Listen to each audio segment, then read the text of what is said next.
Buenas tardes a todas y todos. Soy Elizabeth Telles y en nombre de la doctora Paulina Rivero Weber les doy la bienvenida a esta segunda sesión del octavo ciclo de Cine Debate que organizamos en este programa. Les recuerdo que hemos organizado estas sesiones virtuales, pues en las que previamente ustedes pueden ver los títulos que se van a debatir y vamos a reunirnos 2 miércoles de cada mes en estas sesiones de tarde de cine para que podamos pues analizar, comentar, debatir y claro, desde luego, aprender con expertos sobre múltiples dilemas éticos que el cine trae a nuestras pantallas. Y es que tenemos en el séptimo arte este poderoso medio para la reflexión e incluso se podría decir que para este cambio social y ético, ¿no? Y bueno, en esta ocasión me da mucho gusto contar con la participación de la doctora Asunción Álvarez del Río. Buenas tardes, doctora. Es un placer que nos acompañe en esta sesión. Buenas tardes. Muchas gracias por la invitación. El placer es mío, de verdad, por compartir reflexiones sobre esta película con el público de ustedes, con ustedes. Muchas gracias, doctora. Y voy a presentar a la doctora, que la verdad es una académica, investigadora, experta en el tema que vamos a abordar hoy. La doctora Asunción Álvarez del Río es maestra en psicología y doctora en ciencias en el campo de la bioética por la UNAM. Ella es profesora e investigadora del Departamento de Psiquiatría y Salud Mental de la Facultad de Medicina de la UNAM. También es profesora y tutora de los programas de maestría y doctorado en la Facultad de Medicina, de la Facultad de Filosofía y Letras y de la Facultad de Psicología de la UNAM. Sus líneas de investigación son la muerte en la práctica médica y dilemas éticos de las decisiones sobre el final de la vida. Y bueno, ella tiene varias publicaciones. Entre sus últimas publicaciones están Práctica y ética de la eutanasia en el Fondo de Cultura Económica. También tenemos el libro Un adiós en armonía en la editorial Grijalbo con Elvira Cerón. Y por último, Decisiones médicas sobre el final de la vida en pacientes con enfermedades de Alzheimer, de la editorial Fontamara, con coautoría con Isaac González y Joaquín Gutiérrez. Y bueno, desde mayo de 2018, la doctora Asunción publica en el periódico digital El Semanario Sin Límites, una columna mensual bajo el título Por un mejor final. La doctora es nivel 2 del Sistema Nacional de Investigadores. También forma parte, es miembro del Colegio de Bioética y de la Academia Nacional de Medicina de México. Ella es vicepresidente de la World Federation of Right to Die Societies. Esto es la Federación Mundial de las Sociedades por el Derecho a Morir con Dignidad. Y bueno, yo he tenido el gusto de verla en diversas participaciones de estas conferencias con estos temas tan interesantes, por lo cual yo la verdad me siento muy feliz de contar con su participación. Y bueno, esta es solo una parte del abundante currículum de la doctora Asunción. Y bueno, para continuar, les voy a presentar el tráiler de la película WIT, que es la que vamos a comentar en esta tarde-noche fría ya de diciembre. Y bueno, les pido que me permitan unos momentos para que yo pueda compartir pantalla.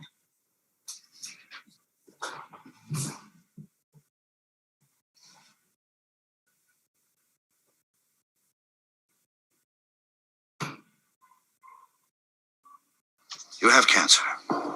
Ms. Bering, you have advanced metastatic ovarian cancer. You present with a growth that unfortunately went undetected in stages 1, 2, and 3. We are developing an experimental combination of drugs designed for primary side ovarian with a target specificity of stage 3 and beyond administration. You will, of course, be relying on your resolve to withstand some of the more pernicious side effects.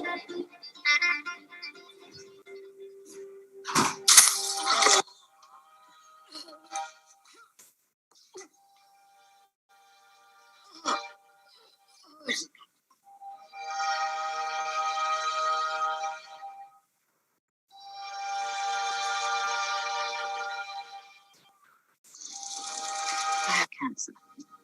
I have stage 4 metastatic ovarian cancer. There is no stage 5.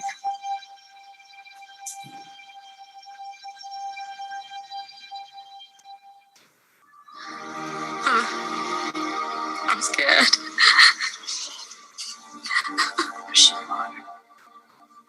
What you need to think about is your code status. What you want them to do if your heart stops beating. You can be full code, which means that if your heart stops, we'll call a code blue and the code team will come in and resuscitate you. Or you can be do not resuscitate, which means that if your heart stops, we'll just let it. You'll be DNR.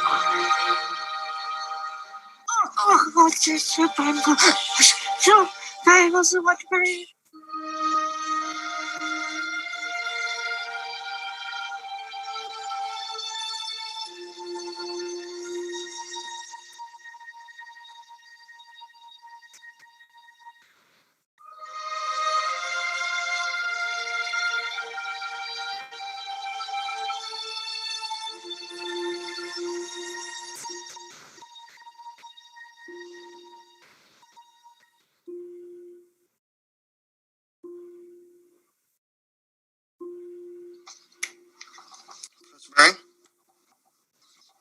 Highly responsive.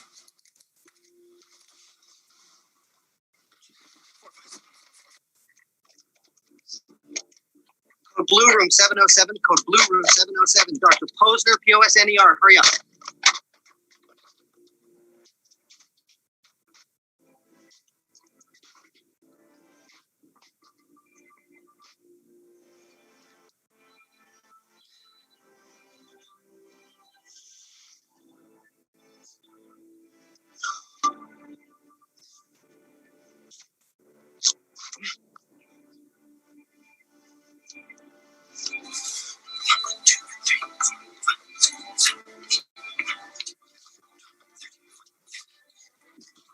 What are you doing? Goddamn code. She's Get up DNR. there. She's research. She's no code, Jason. She's no code. Collegian put the order and we're right there. You saw it yourself. God, the code. Cancel code room 707. Sue Monahan, primary nurse. Dr. Posner's. No. I got it. No. Get out of the way. The patient is no code. She's DNR. Let's move it. The patient is Okay, DNR. unit staff, clear. Listen. Walk She's away do from the not bed. resuscitate. Put the machine on. Let's go. The patient There's is no pulse. No pulse. Doctor, get that board on. Let's roll it. Ready? Stop it, Charging. Listen, Give a 1 minute gram of ethanol. Keep it going. By combat. Stop. Move out the way. Go. Hey, I made a mistake. No code. The patient is no code.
Pues bueno, escenas realmente estremecedoras. Y bueno, esta película fue premiada con el Emmy y un Globo de Oro a la mejor película en 2001 y está basada en una obra de teatro de la norteamericana Margaret Edson. Y bueno, trata sobre esta mujer, Vivian Bering, quien es una académica muy exitosa, experta en poesía del siglo XVII, particularmente en unos sonetos de un autor, son sonetos sagrados de John Donne, y que entiendo que hablan sobre la vida y la muerte. Y bueno, esta mujer es brillante, pero también tiene un carácter de pronto inflexible e implacable, y desprecia como lo mundano y lo que es frágil, ¿no? Lo que no es poderoso y fuerte. Pero entonces, como ustedes vieron, le diagnostican cáncer de ovario en una etapa muy avanzada y acepta someterse a un tratamiento que está pues probándose y que es como lo más agresivo que existe, aunque bueno, la verdad es que parece que el tratamiento es inútil. Y bueno, a través de este enfrentamiento con la muerte, esta mujer va a alcanzar una comprensión del mundo y de sí misma que pues no va a poseer. Y pues a mí busqué qué significaba wit en inglés, y wit creo que tiene que ver con el ingenio y como con el conocimiento. Ya la doctora Asunción tal vez nos podrá explicar si ella sí lo considera pertinente. Pero ella afronta una situación de muerte pues en circunstancias terribles, ¿no? Y este tipo de circunstancias, bueno, particularmente, y yo pienso que de alguno de los que están aquí compartiendo esta tarde de Cine Debate con nosotros, tal vez hayan tenido algún familiar que haya perdido la batalla contra el cáncer o alguna otra enfermedad crónico-degenerativa, o como en lo que estamos viviendo actualmente, ¿no? Con la pandemia, que pues esta situación se repite donde vemos pacientes que están pues recibiendo tratamiento, pues están aislados, lejos de la familia, de los amigos, en entornos que de pronto tal vez puedan percibir como hostiles, ¿no? Y pues no podemos juzgar al sistema de salud, que seguramente está rebasado. Entonces, aquí estamos viendo tantos dilemas éticos al final de la vida. Y bueno, antes de darle la palabra a la doctora Asunción, sí quiero pedirle a nuestro público virtual que mientras escuchamos las reflexiones de la doctora sobre esta película, pues puedan ir planteando sus preguntas en el chat del Facebook para que podamos compartirlas con nuestra invitada, y esto una vez que haya finalizado su comentario. Y bueno, doctora Asunción, ahora sí el escenario es suyo. Gracias. Muchas gracias. Excelente introducción de la película, ya la que hizo. Pues gracias por la oportunidad. Tenemos un tiempo en el que yo voy a presentar y sí es muy importante dejar tiempo para poder dialogar sobre las que sean sus dudas o sus comentarios y aportaciones. Entonces, yo empezaría por decir, esta es una película que a mí me gusta mucho, me parece que es una excelente película para enseñar. Yo la uso en especial en mis clases con los estudiantes de medicina, en una materia que se llama El médico ante la muerte, y que lo que busca es poder dar como elementos a los estudiantes para que cuando suceda que no pueden curar a sus pacientes, sí puedan acompañarlos de la mejor manera. Y en un sentido, a veces es, cuando acabamos de ver la película, comentarios de los alumnos, y bueno, yo lo comparto totalmente, es como casi se ve todo lo que no se debe de hacer con un paciente en una situación tan frágil, tan vulnerable y tan importante, porque el final de la vida, pues es ese último momento que queda para dar un cierre a lo que fue nuestra obra, ¿no? Entonces en esta película vemos cómo Vivian, pues sí, llega a tener esa reflexión, ¿no? Sobre su vida, lo que no hizo, lo que podía haber hecho, pues se arrepiente de algunas cosas y se enfrenta con la fragilidad, con el miedo, ¿no? Y finalmente puede hacer esa reflexión. Pero hay que decir que esto tendría que haber como un deber de que acompañar a los pacientes o apoyar a los pacientes a que puedan hacerlo de la mejor manera. Entonces, bueno, ¿por qué es una película que enseña lo que no se debe de hacer? Bueno, la película empieza con un tema que es muy importante en la atención médica y que también es muy complicado, que es el de cómo dar malas noticias. Estamos ante una persona que está haciendo su vida normal y de un momento para otro le van a decir que tiene una enfermedad, etapa 4, ella que es muy inteligente dice no hay 5, o sea, sé que esto es gravísimo, ¿no? Generalmente esto es algo que cuesta mucho a los médicos, sobre todo cuando pensamos en médicos que son los responsables de la atención de los pacientes. Aquí en la película lo que vemos es una situación especial. Es el médico responsable del paciente, pero es el médico que lo que tiene como principal objetivo es hacer una investigación. En realidad, lo que vemos en la película, y es de los puntos más críticos, es que parece que la investigación todo el tiempo está por encima del paciente, por lo menos para los médicos, para el médico Kelekian y para el residente que está aprendiendo con él, para Jason. Y por eso en ese sentido parece que no le cuesta trabajo dar la mala noticia, ¿no? Se la da muy claramente, sin ninguna empatía, y como que parece que lo que realmente está buscando es que la paciente dé su consentimiento para, pues, entrar como voluntaria a probar ese tratamiento experimental. Desde luego, así es como avanza la medicina, así es como avanza la ciencia, con experimentos, con investigación.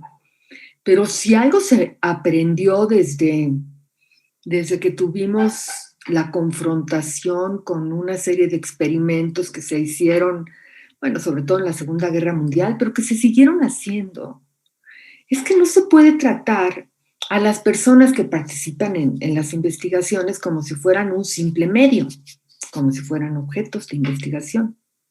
Cosa que vemos en esta película. Hay muchas escenas en donde la paciente está como que privada de todo trato personal. Y lo que cuenta es saber, pues, cuánto ingirió, cuánto quitó, todo lo que es de medir para ver cómo va la investigación.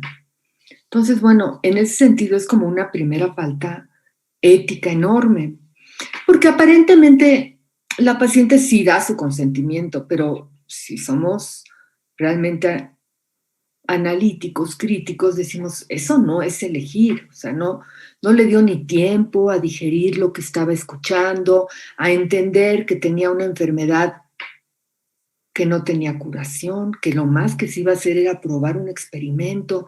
Tenía que haberle dicho qué probabilidades había de que ese experimento sirviera, qué implicaba desde lo que se sabía. Como es una investigación, hay muchas cosas que no se saben, se van sabiendo a lo largo. Pero, ¿qué se preveía que iba a pasar? Y sobre todo, la posibilidad de que no solo elija al principio, sino que elija a todo lo largo de la investigación. Que todo el tiempo se le dé la oportunidad de decir, ¿sigue eligiendo estar en esta investigación o no? Que seguramente hubiera dicho hace mucho que no. Incluso hay momentos en donde la enfermera les dice, ya por favor paren, miren.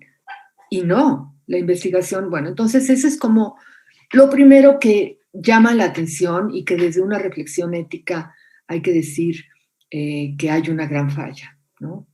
La paciente es tratada más que nada como un medio para investigar, ¿no?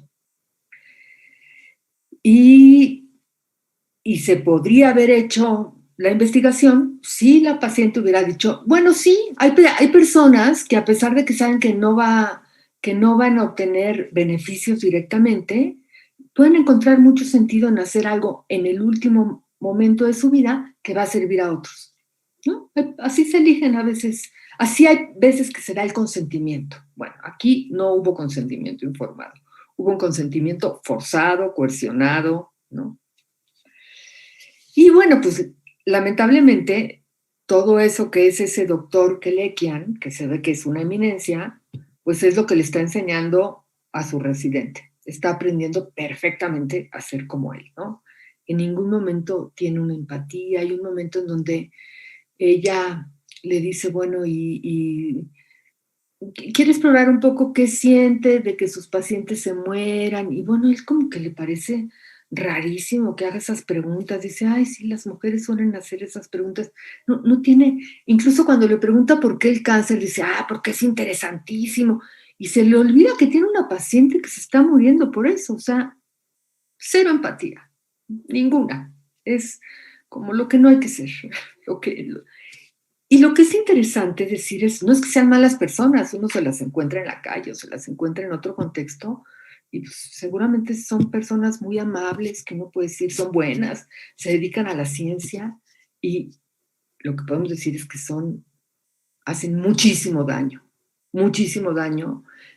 sobre todo por omisión, bueno, y no solo por omisión, o sea, por no atender el sufrimiento de un paciente que está bajo su cargo, y incluso por causar más sufrimiento del necesario, porque como la misma paciente dice, cuando está hablando de todos los síntomas que tiene y vomita, y dice, no es por la enfermedad, todo esto es por el tratamiento que me están dando, ¿no? Entonces, pues de eso hay responsabilidad, los médicos tienen la responsabilidad de eso, porque uno como paciente se pone en manos de los médicos, digo, entiende hasta donde entiende lo que le digan, pero los que saben son los médicos, ¿no? Entonces, aquí muchas veces comento con mis alumnos, parece exagerado, y realmente llegamos a la conclusión de que no, que esto sí pasa. Lo que pasa que a veces cuando se normaliza tanto una situación o se ve tanto, ¿no?, uno no se da cuenta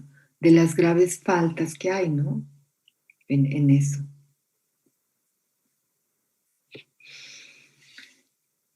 Entonces, aquí tenemos a una mujer que de repente le cambia la vida, y en lugar de caer en el mejor lugar para recibir atención, que es lo que merecería, cae en el peor lugar. En un lugar que, bueno, ya hablamos de los médicos, pero también de un personal de salud que parece que está agotado, fastidiado, y que tampoco tienen ninguna consideración con esta paciente. O sea, hay una cosa que pasa, porque yo lo he visto, he percibido, que los pacientes a veces son como una lata para los que los tienen que atender, ¿no? En lugar de que todo esté hecho para los pacientes, que es realmente el sentido de la atención médica, es al revés, ¿no? Es como, ay, ahora tengo que atender a este paciente, ay, ahora tengo que llevar, ay, bueno, incluso ay, no se me vaya a morir este paciente. O sea, en donde no es el acto tan trascendental de morir, sino, ay, lo que implica para mí de más trabajo.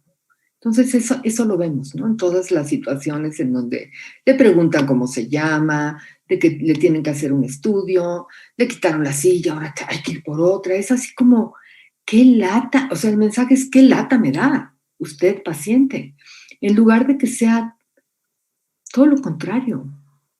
¿Qué hacemos por usted, paciente? ¿No? Cada quien en lo que le toca. Realmente, la única persona que lo hace como personal de salud es la enfermera. La enfermera sí es la que enseña todo lo que hay que hacer con un paciente que está en esa situación. Incluso la que tiene las conversaciones que se saltaron los médicos, ¿no? Las conversaciones sobre, bueno, ¿y qué querrían? Digo, hay que decir que se saltaron muchas conversaciones antes, ¿no?, de lo que tiene que ver con decisiones sobre el tratamiento, pero la que sí tiene la enfermera al final es sobre un tratamiento de soporte vital, que es la reanimación. ¿Qué querría en caso de que se parara su corazón? Es la única que se lo pregunta y le explica. Y es una conversación que podemos decir, es difícil preguntarle a alguien, pero vemos que es también fácil. ¿Cómo es fácil? Guiándose por el deber de que hay que hacer esa pregunta y por la claridad en la pregunta. Entonces, lo único que está haciendo la enfermera es reconociéndole la dignidad de la persona, la autonomía, y dándole el control. Usted es la que tiene que decir qué quiere, y va a hacer lo que usted quiera. Que después no pudo respetar otra vez Jason, precisamente porque, como ya había dicho la enfermera, es importante que diga esto, porque por los médicos, ellos, con tal de que haya vidas, ellos aprenden a que tiene que haber vida, como sea. No importa la calidad de vida ni la vida de la persona, lo que importa es la vida, ¿no? Ahora, Entonces, vamos a detenernos un poquito. A ver, tenemos este paciente que desde el diagnóstico sabemos que es etapa 4, que está muy grave. ¿Qué es lo que se debería de haber hecho? ¿No? Ahora hablamos, afortunadamente, porque es un tema importante, de que las personas tienen derecho a una muerte digna. ¿Qué es una muerte digna?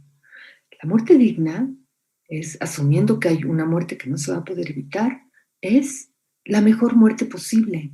Pero no solo el momento de morir, el mejor final de vida posible. El final de vida se puede poner, así se puede identificar cuando empieza, cuando hay datos objetivos, clínicos, para saber que una muerte no se puede evitar. Ahí estamos ya, ahí podemos hablar que estamos en el final de la vida de una persona, hasta el momento de morir. Entonces, la muerte digna es que ese tiempo de vida que todavía es una persona con toda su dignidad y autonomía, a veces se pierde la autonomía, pero también hay forma de respetarla, que sea lo mejor posible. ¿Qué quiere decir eso? Pues con el menor sufrimiento posible, porque afortunadamente cada vez hay más medios médicos y psicológicos y sociales para aliviar el sufrimiento. Entonces, cuando no se puede curar, el objetivo debe ser aliviar. Aquí estamos en una situación especial porque aquí hay médicos investigadores. Si hubieran hecho bien éticamente su labor como investigadores, le hubieran dado toda la oportunidad de escoger a la paciente si quería que se siguiera investigando. Y insisto, la paciente podía tener razones de decir, bueno, para mí me da sentido hacer esto por otros, ¿no? Pero en ese caso deberían de haber dicho, cuando sienta que ya no puede más, ahí paramos. Y ahí entonces cambiamos a dar solo atención para aliviar. En otro contexto, en donde esta persona no hubiera estado en un lugar en donde lo más importante es la investigación, lo que se hubiera tenido que plantear es, a ver, ¿tenemos tratamientos curativos? Pues sí, a lo mejor tenemos que a lo mejor todavía se puede tratar. Bueno, se intenta el tratamiento y se valora. Y en primer momento, en donde tenemos datos para saber que esos tratamientos que tienen la intención de curar no están sirviendo, se suspenden. Porque si se siguen dando, ni se va a curar, porque ya se sabe que no se va a curar. Y además se va a añadir más sufrimiento. Y además se va a impedir que se hagan otras cosas que sí ayudarían mucho a aliviar y a mejorar la calidad de vida. Entonces, por eso, una primera decisión muy importante a considerar en la atención médica al final de la vida es suspender oportunamente tratamientos que ya no son curativos, ¿no? Y que no se tienen que dar solo porque yo deseo tanto curarme, o tanto que mi familiar se cure, o tanto que mi paciente se cure. Los deseos no son suficientes. No va a servir un tratamiento solo porque lo deseo. Si hay datos que sustenten ese tratamiento, sí. Pero si ya hay datos que indican que no, los deseos se hacen a un lado. Y los deseos que hay que desear es que esa persona, que no vamos a poder evitar que se muera, tenga el mejor final de vida posible. Entonces, esa es una primera decisión. Y después, entonces se enfoca todo a lo que es dar cuidados paliativos, que ya se vienen desarrollando desde hace varias décadas, incluso en México, y aunque nos falta mucho para que estén tan desarrollados como se necesita, pues cada vez se está buscando que se desarrollen más, que más pacientes cuenten con ellos. Y los cuidados paliativos vienen a ser una atención integral que se debe dar por un equipo interdisciplinario porque busca atender diferentes necesidades de los pacientes, tanto físicas como psicológicas, sociales y espirituales, para que se alivie todo tipo de sufrimiento. En lo posible, a veces hay límites y no se puede aliviar todo, pero lo más que se pueda. Actualmente hay mucho para aliviar el dolor. Vimos a la paciente con mucho dolor en muchos momentos.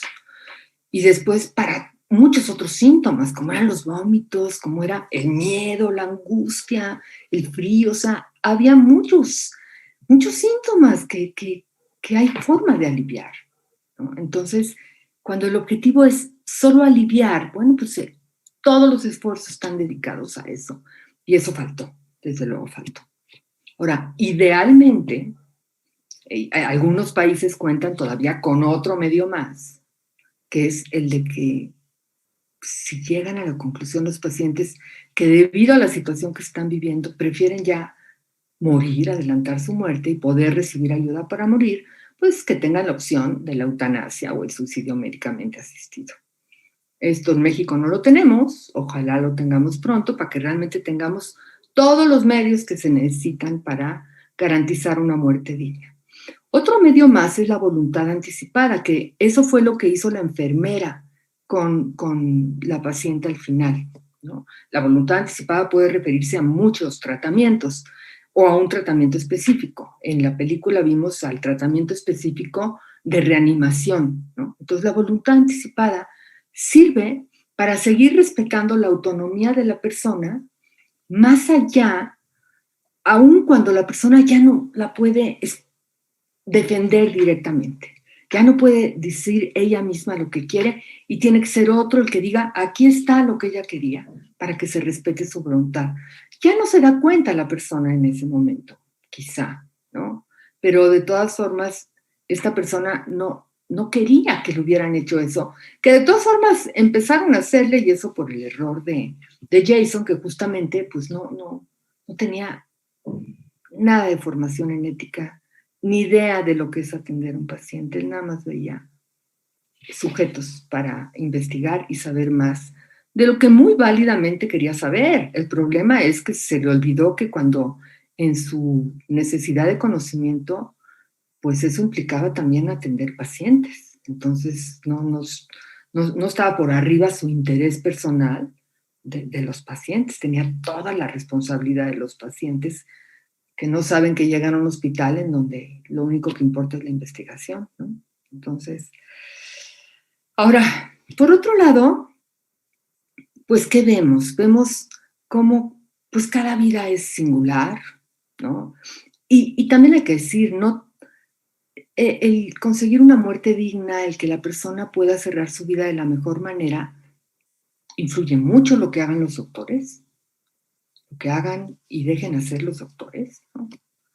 Pero también depende de la persona, ¿no? Entonces, depende de su vida, de las reflexiones que haya tenido sobre el final de su vida, ¿no? Mientras más nos atrevamos y nos demos el lugar para reflexionar sobre que un día vamos a terminar nuestra vida y tengamos una idea de cómo queremos que eso sea, cómo no queremos que eso sea, más vamos a poder influir en que ese final sea mejor, ¿no? Aquí, pues se puede decir que quizá, bueno, no sabemos porque era una experta en el tema de la muerte desde la visión de John Donne, entonces quizá de alguna manera había reflexionado en eso, pero a lo mejor no. A lo mejor lo hacía de una manera totalmente disociada, como un tema teórico que no le atravesaba en nada, ¿no? Es lo más probable, por lo que vimos, ¿no? Entonces fue como si tuviera un curso intensivo de vida y durísimo, en el que tuvo que hacer ese proceso de confrontarse al final de su vida. Uno lo que puede decir es, bueno, debería haber sido mejor. Todo final de la vida debería de ser el mejor posible. Y en lo que vimos, se podría haber ahorrado mucho sufrimiento y podría haber tenido más acompañamiento, ¿no? Aquí, con todo, pues sí, tenemos que hacer bueno, a mí me surge el comentario, ¿no? De que la veíamos como una mujer, pues muy independiente, como muy, como que no necesitaba a nadie, como que no tenía amigos, como que no había quien avisarle de lo que le estaba pasando, ¿no? Y eso es parte de lo que ella hizo con su vida, ¿no? Entonces, en ese sentido, pues a lo mejor si hubiera tenido más amigos, más personas cercanas, pues a lo mejor, aunque ella se resistiera, podría haber sentido más ese cobijo y lo hubieran podido convencer más de que ya no hiciera eso y que se fuera a su casa y que iban a ir con ella, en fin. La verdad es que ella también algo hizo en su vida como para no estar rodeada de gente que le echara la mano, ¿no? O sea, para ayudarla, ¿no?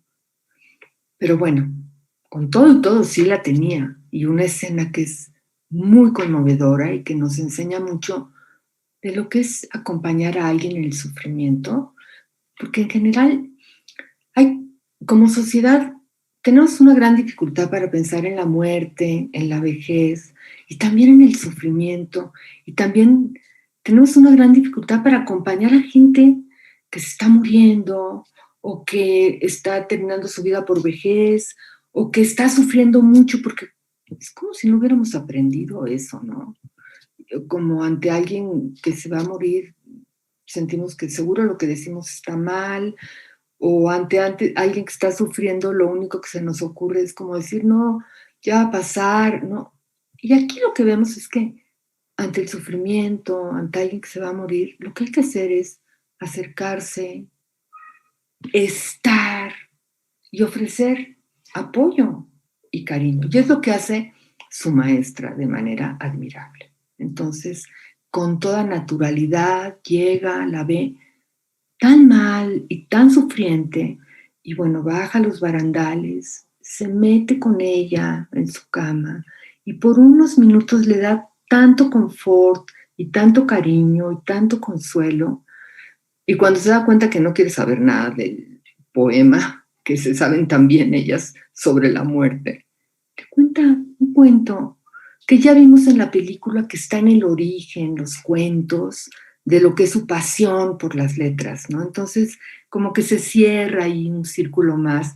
Y aparte es un cuento en donde lo que le está diciendo, lo que cuenta el cuento, y le lee así, con esa función que tiene escuchar un cuento oral, ¿no? Tan amorosamente. Le cuenta que nunca la puede dejar de querer, ¿no? Eso es lo que escucha, como sea que lo escuche Vivian, ¿no? Entonces es una muestra de que siempre se puede hacer algo por alguien que está en esa situación. En primer lugar, reconocerlo, ¿no? En lugar de voltear a otro lado porque me siento tan torpe de que no sé qué decir, mejor hago como que no veo y la persona ya se quedó sola en ese momento, ¿no? Eso es algo que pasa en los hospitales a veces porque, ¿qué le voy a decir a esa paciente? Pues mejor nada. No, cada vez es una oportunidad para poder hacer una diferencia enorme en esa persona que se sabe atendida, respetada, reconocida, acompañada, ¿no? Con palabras, con tocar la mano, con algo, ¿no? Entonces creo que fue genial como esta profesora lo hace.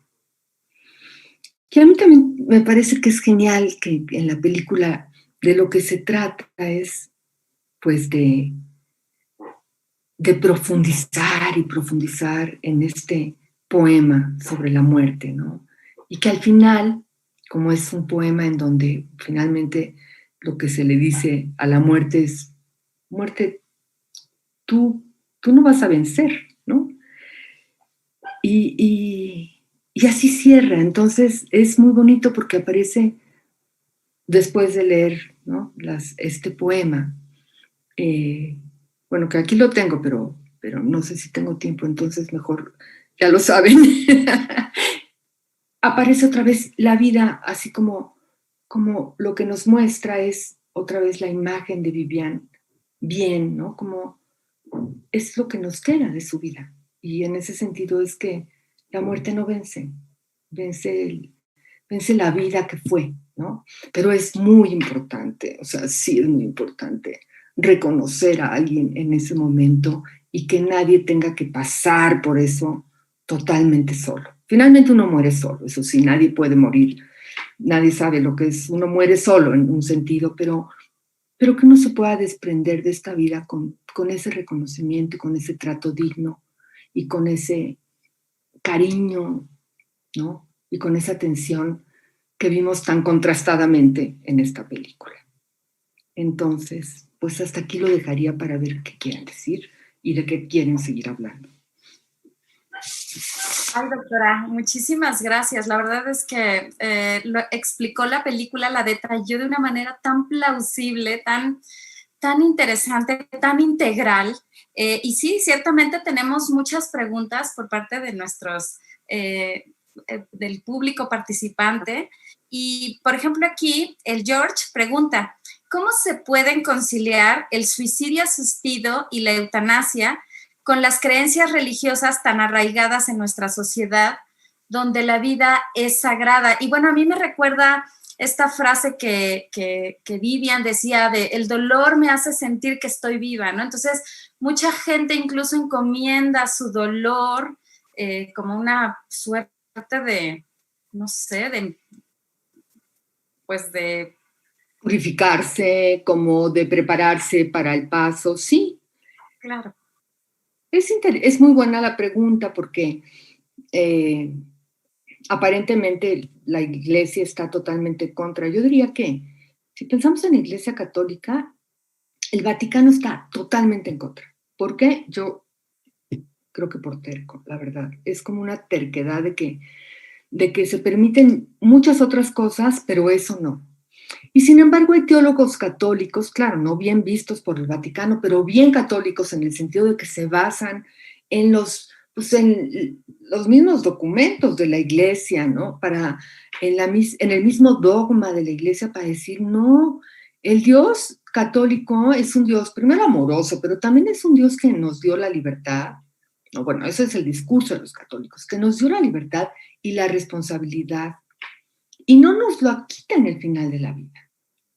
Y lo que es más, si para un católico que está sufriendo mucho, en ese momento tan trascendental que es el paso de esta vida a la otra, el sufrimiento le está impidiendo tener la necesaria serenidad, es mucho mejor que pueda optar por la eutanasia, ¿no? Para que pueda dar ese paso en las mejores condiciones. Entonces, no todos los católicos, yo diría a los católicos, revisen los argumentos a favor y en contra. Y yo también digo, o sea, si nos vamos a contradicciones de la Iglesia sigue prohibiendo los anticonceptivos. Pues claro, muchas mujeres en eso no pueden seguir al Vaticano. Y yo creo que a lo mejor pasaría lo mismo cuando uno se plantea, ¿realmente iría en contra de mi creencia, de mi religión, si yo optara por esto? Yo creo que, bueno, ojalá, afortunadamente hay sacerdotes católicos que, por ejemplo, en Colombia, en que se permite la eutanasia, tienen un trabajo muy cercano a los pacientes que optan por la eutanasia, porque evidentemente para alguien que está en el final de la vida y cree en otra vida, bueno, no quiere poner en riesgo ese destino, entonces es muy importante tener la tranquilidad espiritual. Para quien sufrir le dé un sentido, adelante, ¿no? Pero para quien no, y al contrario le quite la serenidad necesaria para terminar bien esta vida, sí debería tener la opción. Eso es lo que yo le diría, George. Muy bien, gracias. Estela Jiménez le pregunta, doctora, cuando se decide anticipadamente el no prolongar la vida, ¿se reciben cuidados paliativos? Sí, los cuidados paliativos, digamos que siempre están indicados, ¿no? Uno lo puede especificar, pero de todas formas es una obligación ya, ¿no? Entonces, el no prolongar, o sea, entiendo que dice anticipadamente mediante una voluntad anticipada. Si uno dice, no me den tratamientos para prolongar mi vida, siempre está dado por hecho que el retirar un tratamiento tiene que ir acompañado de medidas para que eso no implique ningún sufrimiento adicional, ¿no? Por ejemplo, si hay que retirar un ventilador o hay que retirar, se da tratamientos paliativos para que todo sea lo más suave posible. Entonces, siempre están indicados los cuidados paliativos y si se dejan de dar tratamientos para dejar que la muerte suceda cuando tenga que suceder, es con tratamientos paliativos. Ahora, el problema es que no en todas partes hay los suficientes tratamientos paliativos. Ese es otro problema. Entonces, estamos hablando un poco en teoría lo que debe de ser, pero en la práctica ni hay recursos suficientes, ni hay paliativistas suficientes, ni hay conocimiento en las instituciones suficientes. Ese es el principal obstáculo, porque supuestamente son obligatorios. Híjole, ok, qué desafortunado. Sí, me imagino que todavía falta mucho para avanzar en este sentido. Alba Arellano nos comparte que ella vio la película hace unos años y en ese momento se le hizo aburrida, pero ahora la entendió de otra forma. Y bueno, que ella se imaginó como la protagonista y se sintió despojada de todo su ser. Sí, son escenas realmente impactantes, te simbran. Maya Mojarro pregunta, ¿cuál es la diferencia entre eutanasia y suicidio asistido? La eutanasia, las dos son acciones que sirven para que un paciente competente, consciente, que lo ha pensado, que tiene todas sus capacidades y decide morir, reciba la ayuda de un médico. En la eutanasia, la ayuda que da el médico es realizando él mismo la acción. Por ejemplo, bueno, generalmente mediante una inyección que causa la muerte sin dolor. Eso es muy importante. Y en minutos, enseguida. El suicidio médicamente asistido es cuando el médico le da al paciente los medios y es el paciente quien toma los medicamentos que causan su muerte. También una muerte sin dolor. Esa es la diferencia, que en una es el paciente quien realiza la acción y en otra es el médico. Ok, muchas gracias. Sí, creo que era importante aclarar. Un saludo a Maya, desde luego. María Fernanda pregunta, ¿hasta qué punto es válido querer prolongar la vida de un paciente de enfermedades de este tipo que los hace sufrir solo para poder llevar a cabo un tratamiento experimental? Y esto, bueno, a mí también me interesa particularmente porque como veterinaria me preocupa también el caso de la experimentación con animales, pero yo vi en esta mujer como era sometida a estas circunstancias repetidas, dolorosas, en donde decía, llegaba a su cama y decía, por fin estoy en mi cama, ¿no? Sí. No es... esto no debe suceder a menos que una persona dijera, yo sí quiero, ya entiendo que esto no me va a curar, pero yo sé que esto va a servir a muchas personas después y eso para ella tiene sentido. A veces las personas, bueno, pues la gente dona órganos, hace diferentes cosas que no son por su beneficio directo, sino porque van a servir a otros y eso le da un sentido, cosa que no era el caso en esta película. Entonces, no se justifica de ninguna manera, a menos que haya un consentimiento libre en donde nos consta que la persona sabe lo que está eligiendo y eso es lo que está eligiendo, ¿no? Pero si no, claro que no. Claro, y que ella también decida en qué momento desea dejar de participar en el experimento, de tal forma que ya no puedo soportar la libertad es todo el tiempo, porque si no es como, ya dije que sí y ahora ya... No, es absolutamente todo el tiempo la persona es libre. Claro. Estela Jiménez, justo en relación a esto que comentábamos, menciona, la paciente es totalmente cosificada. Llama la atención cómo el residente, esta parte es sumamente interesante, se queja del curso sobre el trato a los pacientes, refiriéndose al mismo como una pérdida de tiempo. Y bueno, creo que hay otra, bueno, sí, voy a leer otro comentario que también está un poquito vinculado en ese sentido. Edith Santos nos comparte una experiencia. Ella nos dice que los médicos no saben manejar la situación ante una muerte o ante una enfermedad en fase terminal o un cáncer. Les falta que sean más sensibles, que se pongan en lugar del paciente o de los familiares. Creo que los médicos deben estudiar, tomar cursos de tanatología. Mi hermana falleció en el quirófano y el médico salió así de frío. Dijo, su hermana falleció y que se va. Y entonces, pues usted lo comentaba, no sé si quiere mencionar algo adicional, pero sí es verdad que pareciera, no es gente mala, no se tratan de personas que quieren dañar, pero sí están distanciados emocionalmente, psicológicamente de esas situaciones, tal vez hasta para protegerse o porque ven a las personas como datos, ¿no? Posiblemente, si uno analiza también la formación curricular, ahí se expresa la negación de esta sociedad ante la muerte, que no quiere saber de la muerte. Los médicos aprenden cómo las enfermedades causan la muerte pero totalmente desvinculado del hecho de que va a haber pacientes teniendo esas enfermedades a los que tienen que tratar. Entonces, no aprenden, cada quien aprende como puede, y yo creo que sí es una manera de protegerse, pero tampoco es válido, porque no se vale que para que el médico se proteja a sí mismo, afecte y le haga tanto daño a un paciente o a su familiar, que es parte del paciente, ¿no? Entonces, esto tenemos que mejorarlo. Se están haciendo cosas, pero falta mucho para que los médicos no se les olvide que su razón de ser es atender a pacientes.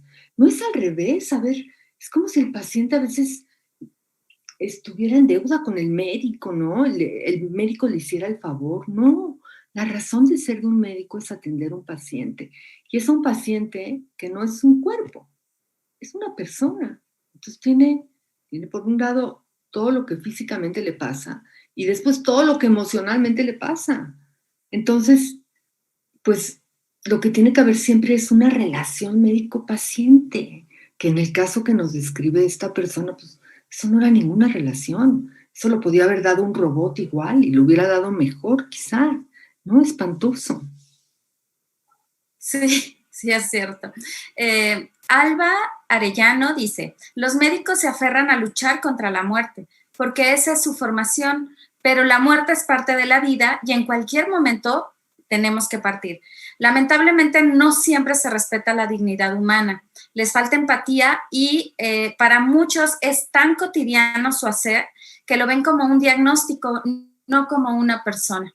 Y en este mismo sentido, Alison Fernández comenta, lo que siempre he escuchado es que los médicos no pueden relacionarse de una manera afectiva o, en otras palabras, encariñarse con su paciente por el mismo hecho de que tiene una posibilidad alta de fallecer, que es lo que usted decía, pero tampoco se puede justificar su comportamiento. ¿No? Y el paciente, ¿qué culpa? ¿No? Mejor que aprenda a manejarlo. No se tiene que hacer íntimo de los pacientes.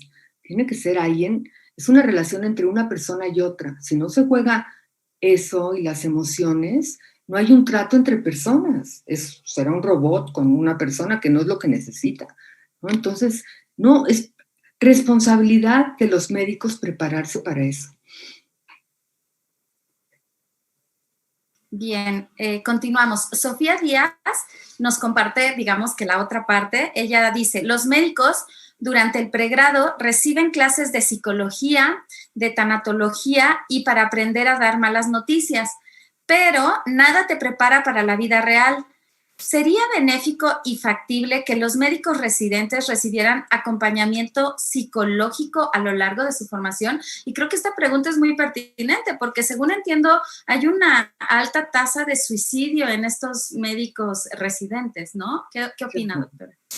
No, sí, totalmente. Sí les hace falta que puedan pedir ayuda cuando necesitan, ir a terapia cuando necesitan, y que esto estuviera como más formalizado en la formación, porque si no, nosotros hicimos, bueno, yo con unos colegas, un estudio sobre cómo se las arreglan los médicos con el tema de la muerte y qué tanto consideran que necesitan más formación.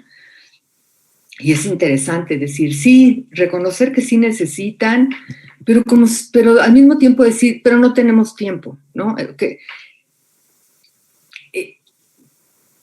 Y a lo mejor eso es una evasión también y una defensa, porque finalmente cuando uno le entra a lo psicológico, a lo emocional, implica revisarse y confrontarse, ¿no? Pero sería, si estuviera un poco más organizado formalmente, sería un regalo que les caería, o sea, que lo tuvieran que hacer, que ya estuviera estructurado, que no les quitara tiempo de otras cosas muy importantes que tienen que hacer, ¿no? Porque así es como lo sienten. Sí, pero si hago eso es una cosa más que tengo que hacer, pero si estuviera como reconocido que es importantísimo, sería una enorme ayuda. Y sí, es cierto, los médicos, bueno, pues terminan con el síndrome de burnout y a veces sí suicidándose, porque llega un momento en donde controlan y hasta que ya no controlan y ya no pueden más, ¿no? Muy bien, gracias. Maya Mojarro dice, hay una peli muy buena sobre un médico no empático y prepotente que de repente se convierte en paciente y tiene que sufrir todo lo que sus pacientes lo sufrieron a él. La verdad es que ojalá Maya nos comparta el título de la película, no sé cuál. Doctor, bueno, es The Doctor, creo que es así. Y bueno, iba a spoilear el final, pero no lo voy a hacer porque es una muy buena película en donde justamente aprende totalmente, aprende lo que sentían los pacientes. Y creo que es el doctor, se llama el doctor, The Doctor, ahorita se me fue el nombre del actor, un actor muy famoso, pero sí es muy buena película. Ok, bien, pues ya surgen más recomendaciones para seguir reflexionando sobre este tema. Tere Muñoz comenta, la mayoría de los médicos, en su afán de mantener la vida a toda costa, caen muchas veces en obstinamiento y la mayoría de las veces únicamente alargan el sufrimiento y dejan de lado la parte sensible de ayudar a morir con dignidad, con la mayor calidad de vida, que es algo que usted pues explicó perfectamente. Estela Jiménez dice, también se pone en juego el aspecto económico. Puede ser que los médicos tengan que cubrir cuotas de estudios en hospitales privados, aunque no sean necesarios. Bueno, ese es el peor escenario y sí puede pasar, sí. Eso es lo más lamentable, porque ¿en qué se convierte un paciente entonces? En un medio para ganar dinero. Es muy, muy, muy lamentable y creo que ahí lo que falta es la ética, porque un médico con ética, pues no sigue las reglas si en eso consiste lo que tiene que hacer y se opone a eso, ¿no? Es una cuestión de ética. Ok. Alison Fernández hace esta pregunta que también me parece interesante y pues creo que ya va a ser la última por el tiempo, pero ella pregunta, ¿es ético mantener sedado a un paciente todo el tiempo para que no sienta dolor durante su tratamiento? Durante su tratamiento, o sea, ¿eso quiere decir que después va a despertar? No sé si se puede. Bueno, lo cierto es que hay una intervención dentro de los cuidados paliativos que es la sedación, ¿no?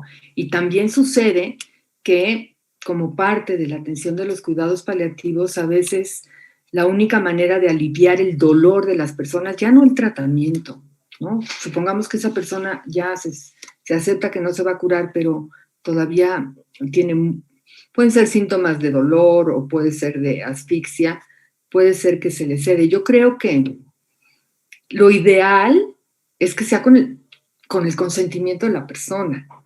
Pero claro, aquí tenemos un problema, porque por eso es tan importante que la muerte médicamente asistida sea una opción. Porque hay personas que dicen, si voy a estar viviendo totalmente dormido y sin poder relacionarme, no me sirve la vida, entonces yo prefiero ya morirme, ¿no? Y claro, le siguen dando eso porque si no le dan eso está con unos dolores insoportables. Entonces, se puede justificar, pero en realidad lo ideal es que una persona pueda decir, no, así yo no quiero vivir, ¿no? Entonces, pero poder tener la opción a tampoco tener el sufrimiento y simplemente pues ya no vivir, ¿no? Porque está viviendo pero sin poder tener percepción de la vida, ¿no? Entonces, pues yo es lo que comentaría. Ay, doctora, muchas gracias. Hay una última pregunta que no sé si usted quisiera contestar a pesar del tiempo. Sí, claro que sí. Sí. Estela Jiménez pregunta, ¿algunos enfermos graves de COVID no quieren ir al hospital porque tienen miedo a morir solos? ¿Qué puede enfrentar la familia en este tipo de muerte? ¿Se puede hacer un manejo adecuado en casa? Porque estamos hablando pues de una enfermedad muy contagiosa. Me temo que estamos, o sea, lamentablemente voy a decir, va a haber pacientes que tienen esa posibilidad porque tienen los medios para pagar cuidados paliativos particulares.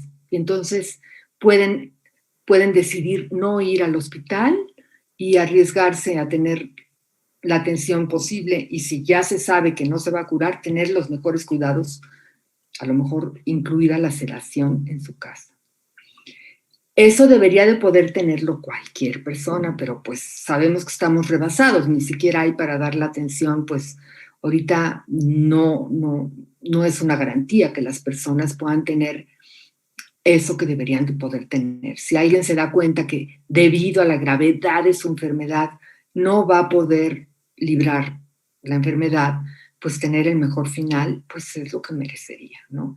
Ahorita lo que está indicado, pero tampoco sé cómo esté funcionando, porque eso es lo que está indicado, pero no, es que si una persona llega al hospital y realmente ya está en una fase en donde no se va a poder curar, recibir cuidados paliativos, incluida la sedación. La sedación, cuando está incluida y cuando está indicada, cuando ya no se puede aliviar de otra forma el sufrimiento de la persona, y entonces lo que se busca es que no lo experimente, y entonces por eso se le seda. Pero, claro, esto tiene que ser con algo que acompañe antes a esa persona, que le dé palabras, que le permita una forma de despedir. O sea, todo eso va junto, todo eso va junto. O sea, el mejor final de vida incluye el momento de morir en las mejores condiciones, ¿no? Y uno no es arrebatado, sino que uno se despide, ¿no? Como lo vimos en la película con ese abrazo que le dio la profesora. Eso es una manera de dejarlo ir, ¿no? Así tiene que ser un paciente. Entonces, pero me temo que estamos rebasados, que no estábamos preparados antes de la pandemia, entonces la pandemia nos pone situaciones todavía peores, pero ese debería ser el ideal a buscar, que nadie se muera mal, que nadie pierda la conciencia solo, sin haber tenido un contacto con alguien, aunque sea por una tablet, lo que sea. Debería ser lo que se busque. Sí, la verdad es que la situación es bien difícil y se agradece al personal de salud que permite tener las tablets y que se descuidan. Sí, la verdad son unos héroes estas personas. Sí. Doctora, muchos comentarios, la verdad la felicitamos. Incluso le piden si puede compartir el poema de John Donne. ¿Lo pongo o lo leo o qué? Lo pues, pongo. No sé, si lo... Pues lo leo aquí. Tomé una, o cómo, no, porque ya se acabó el tiempo. Tal vez una pequeña porción. A mí me gusta mucho pues ese final donde se ve reflejada Vivian. Sí, a ver, entonces dice, Gracias. Muerte, no te enorgullezcas, aunque algunos te llamen poderosa y terrible, puesto que nada de eso eres, porque todos aquellos a quienes creíste abatir no murieron, triste muerte, ni a mí vas a poder matarme, esclava del hado, la fortuna, los reyes y los desesperados. Si con veneno, guerra y enfermedad y amapola o encantamiento se nos hace dormir tan bien y mejor que con tu golpe, ¿de qué te jactas? Tras un breve sueño despertamos a la eternidad y la muerte dejará de existir. Muerte, morirás. Wow, muchas gracias, doctora. La verdad es que fue de verdad un placer haber compartido estas reflexiones con usted. Se quedaron algunas preguntas, como la cuestión legal de la eutanasia y el suicidio asistido en México, pero bueno, yo sé y quiero invitar a nuestros amigos que nos están acompañando a ver las transmisiones de la Cátedra Extraordinaria. Recientemente la doctora Asunción participó con este tema justamente y están en el canal de YouTube del Programa Universitario de Bioética, y entonces como es un tema muy extenso, pues sí que los invito a seguirnos. Y ahí está mi correo, en la presentación está mi correo y también con mucho gusto me pueden escribir para aclarar algo más. Doctora, muchísimas gracias. Usted la verdad es que... invitación. Al contrario, y pues agradecemos siempre su participación tan amable para el programa. La verdad es que ya somos sus admiradores, ya tiene un grupo de admiradores. Y bueno, pues le agradecemos a la doctora Asunción Álvarez del Río del Departamento de Psiquiatría y Salud Mental de la Facultad de Medicina por esta magnífica participación en esta segunda sesión virtual. Y bueno, también agradezco a todos los que participaron con sus preguntas, con sus comentarios. Y bueno, desde luego los queremos invitar a la siguiente sesión que se llevará a cabo el miércoles 13 de enero. Y vamos a analizar el documental Mi Maestro el Pulpo, que está en la plataforma de Netflix y que comentará la maestra Jacqueline Alcázar sobre el tema de la amistad interespecie. Les recuerdo que pueden ver el documental previo al debate. Y bueno, como les comentaba, también los invito a seguir nuestras redes sociales, la columna del PUB en Animal Político. Y además del agradecimiento a la doctora Asunción, quiero agradecer a David, a mis compañeros David y Francisco, que nos han apoyado en Facebook, en la organización de las sesiones. Y bueno, la verdad es que deseo que tengan muy buena noche, muy felices fiestas, que estén llenas de salud con todos los suyos y deseamos que el próximo año pues sea mucho mejor para todos, ¿no? Y esto se va a lograr si seguimos cuidándonos. Muchísimas gracias, doctora. Hay un abrazo a todos.